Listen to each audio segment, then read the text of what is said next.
if I wanted to operate in witchcraft, that's an easy thing to do, but I choose to use the word of Yahweh. The word of Yahweh is just his book that is designed to help the human become full and real. You see, when we play games with each other, what we do is turn you into a crafty, underhanded machine, and then all you're doing is using methodologies to get what you want for you while you leave other folks in the lurch. That is not how this book works. This book gives you truth, and it wants that truth to hit your deep inner man, and you use your intellect and make a decision.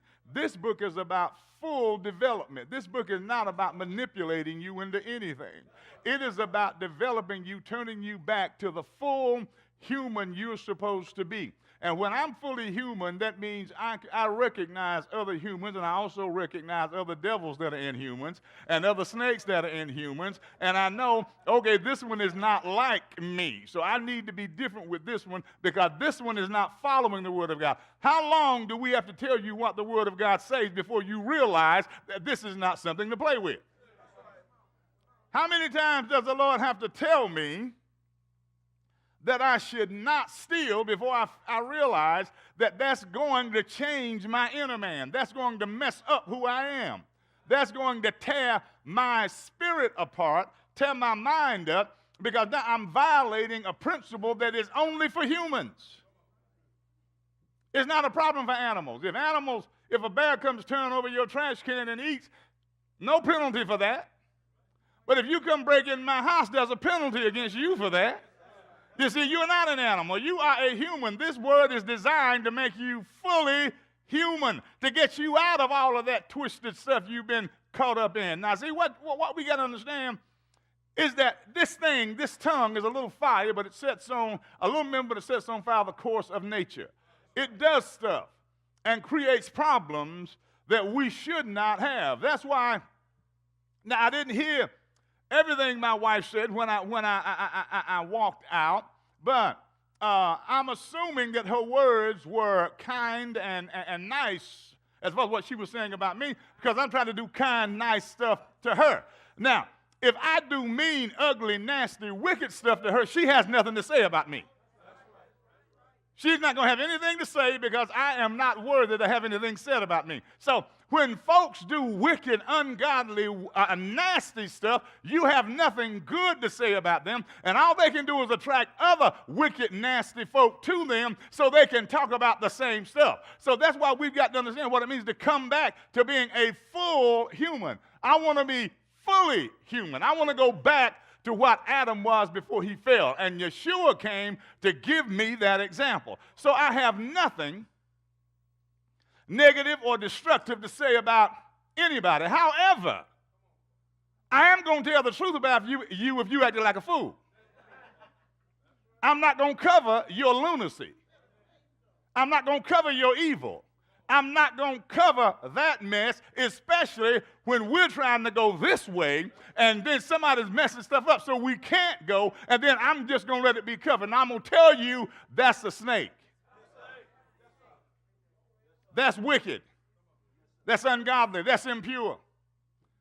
My parents would tell me when I hooked up with somebody that was not a good person, Mama said, boy, you don't need to be around that boy. Now, why should my mama let me go ahead and hang out until we both get in jail, then say, well, boy, you know I knew it? What kind of sense does that make? We're supposed to be getting each other out of stuff, but instead we let each other live in stuff. So witchcraft is something we need to get a handle on. Now, the occult is witchcraft, divination, and sorcery. What is divination? Divination is fortune telling. That's the realm of the spirit. Fortune telling, meaning that somebody's going to tell you something to tell you how to get some money.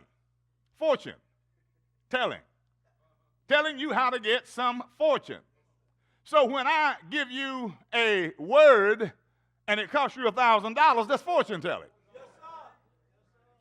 Now, when I have a $1,000 line, $500 line, $100 line, $50 line, $25, $35, $45, $100, whatever, when I have those lines, and then I only give the people in the $1,000 line of prophecy, $500 line of prophecy, that's divination. But the rest of you don't have enough money to get a prophecy. That is fortune telling. And we do it in the church like it's okay. And it is not. It is straight out of Satan's territory of witchcraft. The Bible said, freely you have received, freely give. So if I've got a spirit of prophecy, I give it freely. And if we need an offering, I'll just ask you for it. I ain't going to manipulate you. I ain't going to play you. That's the mess that's in the church today. And it's wicked. It is wrong.